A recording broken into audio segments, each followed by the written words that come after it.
سمجھتے ہیں اس نظام کے تحت رہتے ہوئے؟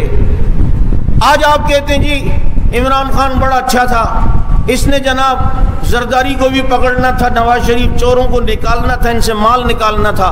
تم ایمانداری سے بتاؤ اس نظام کے ہوتے ہوئے یہ ان چوروں سے 1 روپیہ بھی نکال سکتا تھا؟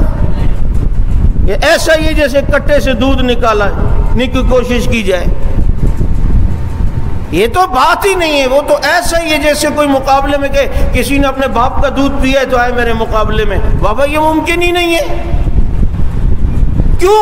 تم اس کو ہاتھ ڈالو گے، ادھر وہ مصالحتیں کر کے باقی سیاسی جماعتوں کو ملائے گا، عالمی دباؤ الگ آئے گا، یہ سیاسی لوگوں کے ساتھ کیوں کیا ہے، یہ سیاست کے لوگوں کے ساتھ جناب اس طرح کیوں ظلم کیا ہے۔ اب دیکھو نا، یہ سیاست کے نام پر اور اس جمہوری نظام کے اندر ان چوروں کو کتنی بڑی سپورٹ ملتی ہے۔ تم 1 روپیہ نہیں نکال سکتے ہو، لیکن تمہارے پڑوسی ملک والوں نے بڑے بڑے سرداروں سے نکالے یا نہیں نکالے؟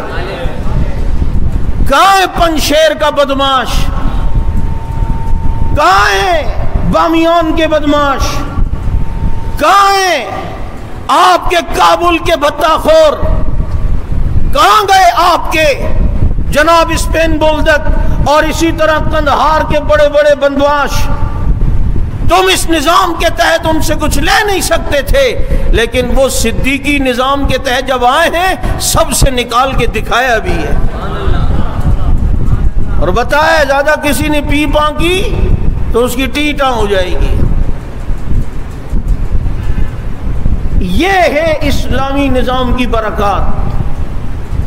اب ایک چور کے ہاتھ کاٹ کر چوروں سے لوگوں کو بچا لیا جائے، یہ عین رحمت ہے یا بتاؤ وحشیانہ قانون ہے؟